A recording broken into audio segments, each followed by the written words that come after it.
Hi, everybody. This is Scott Sharp with Fretboard Toolbox, and today I'm going to talk to you about some three keys to improve your playing. And the overview is things that you're probably like, yeah, that makes sense. And you would think that with me having a master's degree in curriculum and instruction and being a high school biology teacher for the last 18 years, I would have had this figured out a long time ago. And I'm sure on some level I did, but I wasn't putting it in practice.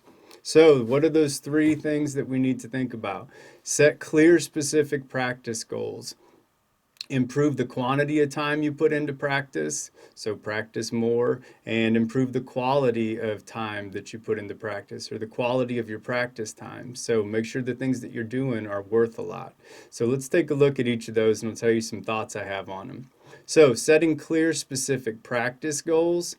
Do you have any clear goals for your playing? Because I didn't, and you can spend years and years just strumming around on your guitar, your ukulele, your mandolin, and not make a lot of progress. So you got to have really clear goals about here's exactly what I want to be able to do.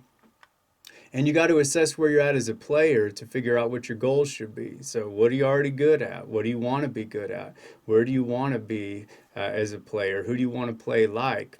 And then what are your specific goals? And a lot of us will think, oh yeah, I've got goals for sure. But pause this video for a second and think about what are your real goals? Could you lay them out right now and just say, boom, boom, boom, these are the goals? Seriously, go ahead and pause. I'll wait.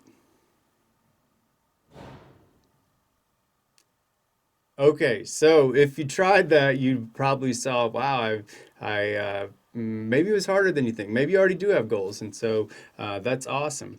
But if you don't, then I want you to think about what do you want those goals to be? And then a big thing is to write down your goals and put them in a place where you're going to see it every day. So what I've been doing for myself for this is I set up a practice log, and on this practice log, it's available on the website. I'll show you how to access it in a little bit. On this practice log, I've got a spot up at the top for what are your goals over the next 4 weeks. So, what are your 4 weeks practice goals? Your 4 week practice goals, and then how are you going to make sure that you're reaching those goals? So, I'll explain the rest of this here in just a little bit. But writing down the goals is huge. It doesn't matter if you write it on this sheet, but write them down somewhere. And then the second big thing is improve the quantity of your practice time. And do you know how much you've been practicing? Because I had an idea of how much I was practicing, and it was very sporadic. But I thought, yeah, I'm pretty much practicing, every few days, but I couldn't tell you for sure. And so that's what I'm doing with that spreadsheet is I could tell you exactly how much did I practice each of the past several days and over the last several weeks, and I'll tell you more about that in just a minute. This has been huge, using a timer, like putting a timer on. And once that timer goes on, and you can use a watch, I got an old school digital Timex here. You can use your phone, but you get that timer going. And when that's going, nothing else can get in your way. So if somebody, if you got a family like I do, and it's like, Dad, but that just happened. When that happens, you can just hit pause but that doesn't count towards your practice time. So getting a timer going is huge and knowing I did 37 minutes today or I did 26 minutes.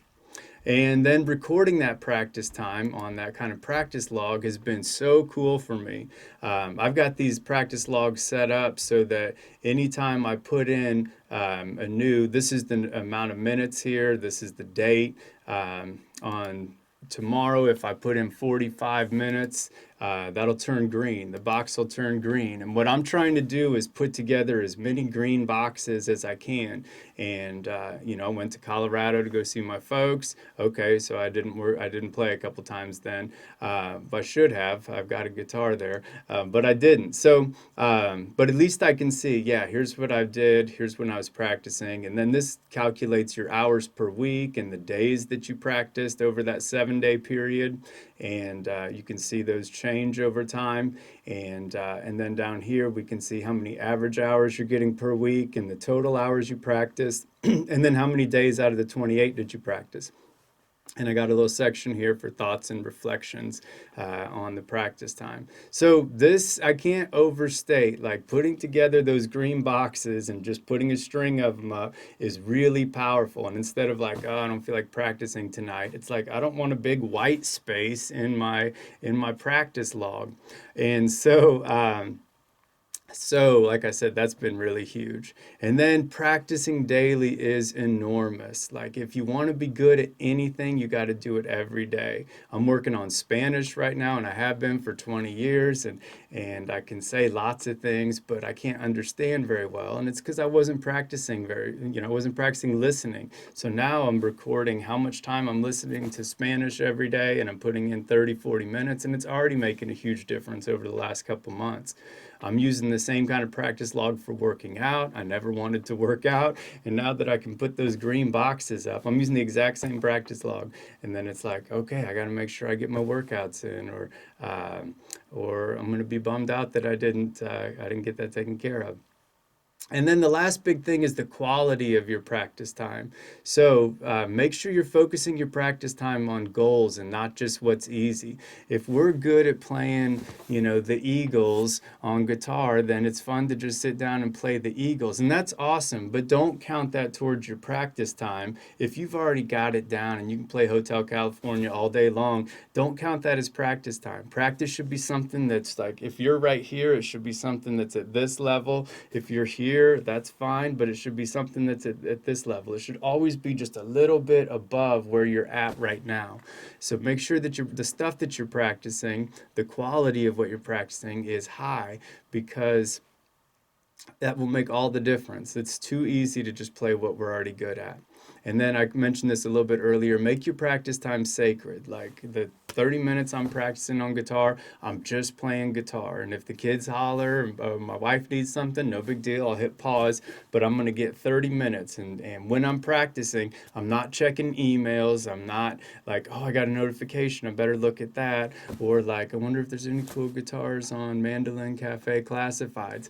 Like, I would do that all the time. And I'd spend 2 hours practicing, and I'm getting more out of a 30-minute solid practice session now than I was out of 2 hours of just sitting around and noodling while I'm doing other things. It's really been cool.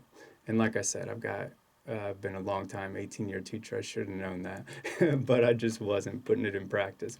And then this is big for me. There's no magic shortcuts. Like, everyone's got 30 days to play guitar, and if I just buy this book, then I'm going to be really good. And then every time, I know you've had this happen, you go and buy the book, maybe you bought one of my Fretboard Toolbox books, and you're like, this is the one. Now I'm going to just get it. And you don't get it, and then and you don't get out of it what you had hoped. And so often it's because you're just not putting in the time that it takes. Like, all those people that you love who are just awesome musicians, like, at first it feels like they're magical people, and they're not. They're just normal people who just have put in tons and tons of hours of playing, and that's why they're awesome. So that's why they can't teach you, like, hey Paul, show me these licks, and you try to do the licks and it doesn't sound right, and then you're just like, oh, I just can't do those licks.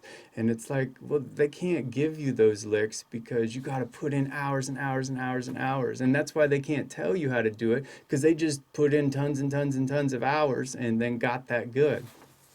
So no magic shortcuts. I always laugh at the 30 days. Learn guitar in 30 days. Really?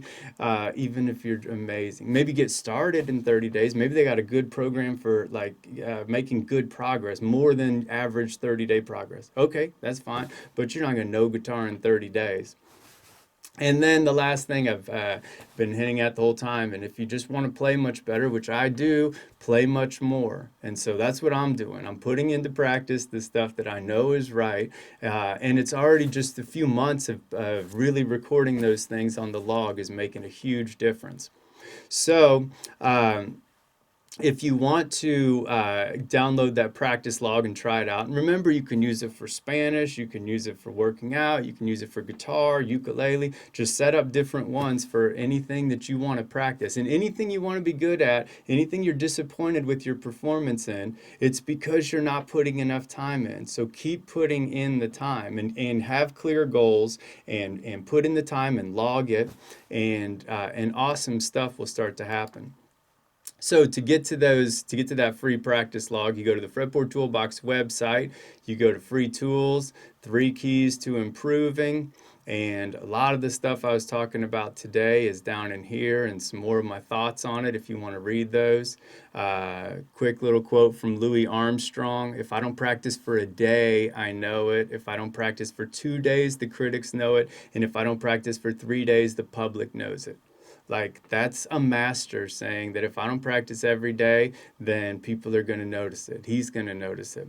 And so that's just so huge. And this is the practice log. You just click to download, and you can click the image or here. And if you do download it, it's going to come up like this and say your practice log. And what you need to do, you're not going to have the rights to edit it, because I need it to be, we don't all want to see your practice. So what you do is you go to File, and then you go to Make a Copy.